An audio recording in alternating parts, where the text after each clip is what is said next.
Living with Lolita, grab a notebook and a pen.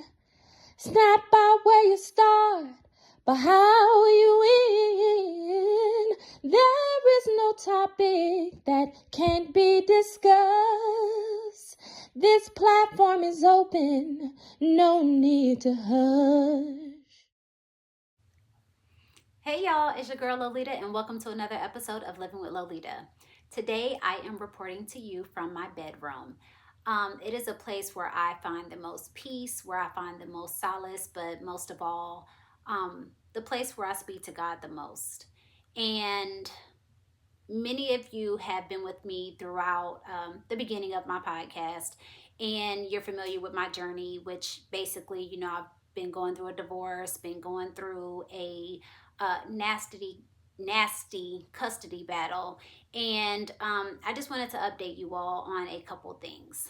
Um, First, I want to say thank you. I want to thank you to those that have prayed for me, that have, sent me text messages, well wishes, my family, my sister, my children, my sister circle. I just want to thank y'all. But without further ado, I just want to give you all some very enlightening news. The way this all came about, first of all, it was almost too good to be true. Like it was really too easy. But I will be happy to announce that I now have my daughter here full time. Yay! She will be here for her senior year. She will be able to just be comfortable in her own space. She will be able to grow and to flourish. She'll be able to catch up with certain things that she has been missing or has lost or just fell short on because of her situation. I know most of you know that I have 4 children. Two of them are younger, and unfortunately, my son is not here right now, but he definitely will be. God is still in control, and I am grateful, although it is bittersweet. I am grateful for having her here, y'all. I finally feel like a mom again. I have been a mom since I was 18 years old, and that is something that I'll hold sacred. That is something that I'm proud of. Not proud of having kids young, but I am proud of being a mom. I had a great example to look up to, and I took a lot of what she did with how I raised my own children. So you all know that I have cried about this like constantly. You've seen episodes where I'm just like, over the whole court situation. I was going back and forth, from Florida to Georgia, spending money, so much money, on different things, of course. And I'm still paying those things back, but I don't care about any of that. The thing that I care about is making sure that my children are happy at the end of the day. I want to make sure that they are content. I want to make sure that they feel loved, that they feel wanted, that they feel like they matter, like their voice matters. And I'm just glad that she's here right now. I am glad that I get to wake up to her, and I get to, hug her every morning and just tell her how much I love her. I get to have dinner with her. We get to go shopping together. And I get to see her flourish as a woman. This is something that I really, really wanted, something that I really have been asking God for, like why did you send me here? I was questioning him. I'm not going to lie. Like I was questioning, why did you send me here? Like God is like, listen, if I would have told you to move, but told you that you would not have your children, or told you you would have had to go through X, Y, and Z, you would not have moved. And he is exactly right. He is so right. I would not have left where I was. I would have stayed there. Although it was somewhere where I didn't really want to be, I would have stayed there for my children. But I had to take my hands off. I had to take my hands off, and I had to let go. And it was easier said than done, because there were a lot of times where I'm like, okay, I'm just going to let God handle it. I'm just going to let God handle it. And I still was putting my hands in the mix. Like, I could not, because I didn't see an end. I could not just take my hands off and just let him do what he said that he was going to do. And I eventually had to do that. I had to stop going, and I had to stop going really because I ran out of resources. I'll just be honest. I ran out of resources. I still had a place to go. But I ran out of like money. It was hard to try to carry this house and where my children reside at, because I felt like they weren't being taken care of properly. I had to really sit back and let God do his thing. And that was one of the hardest things that I had to do. I'm just glad right now. Like, when I tell you I'm happy, I'm really happy. It makes me happy that she's happy. And like I said, my son is coming. He is coming. So I think when she first came, I felt kind of sad. I was happy for her, but I was sad because, like I said, I didn't want to, not have both of them. They only know each other together. And my children have never been apart. That's not how we live. That's not how they live. They've never been apart.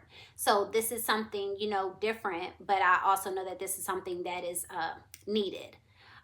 So I'm grateful. I'm extremely grateful for what God is doing. He is opening doors. I have been faithful. I have literally cried so many tears. I have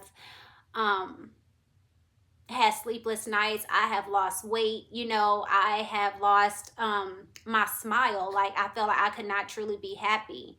And in the same breath, I was also angry at myself for making a move without having a definitive answers, without I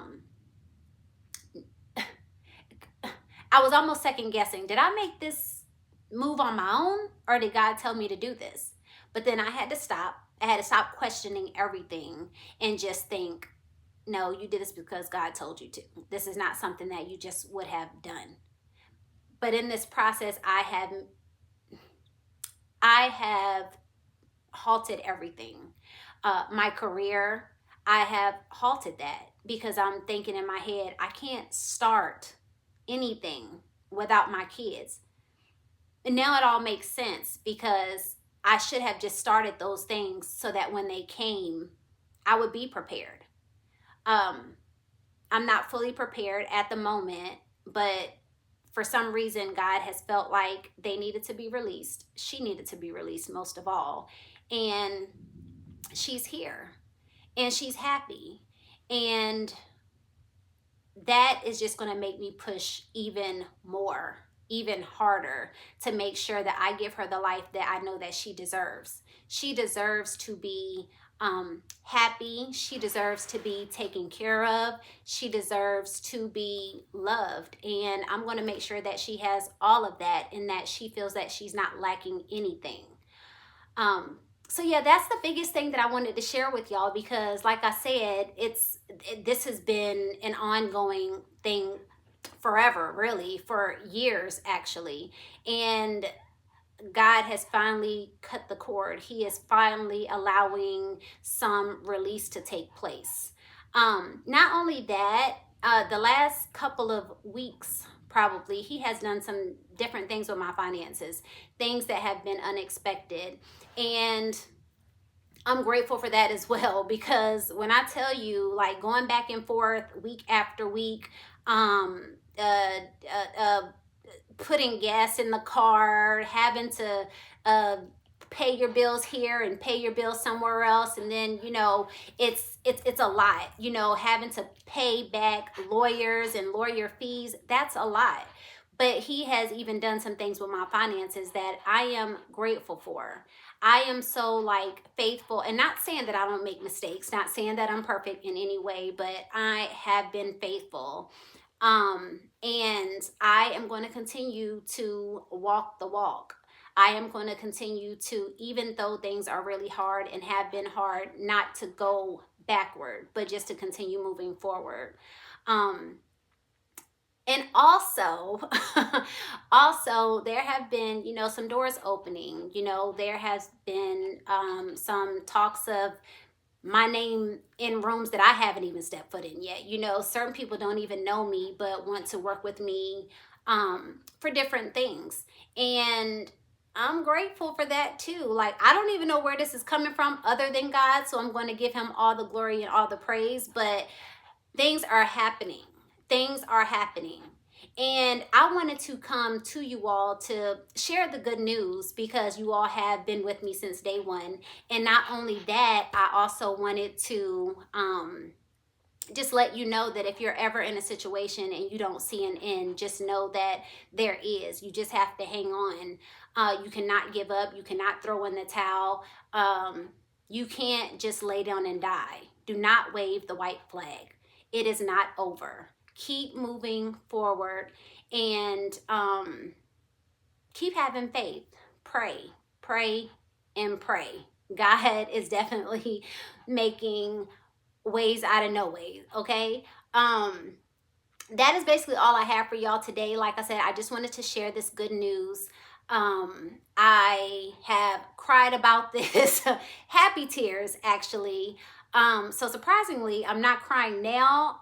Maybe because even last night I was crying about it, but it's just because I'm just grateful. I'm grateful of how things are coming into play, and I am grateful for the future that I have.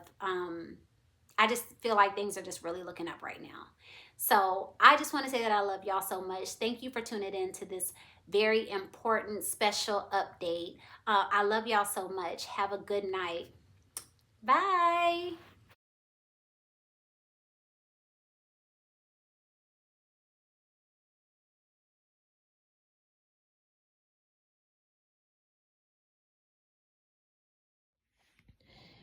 Her experience has created a safe place. One time with living with Lolita is all it will take. One time with living with Lolita is all it will take. Living with Lolita, living with Lolita, living with Lolita is all it will take.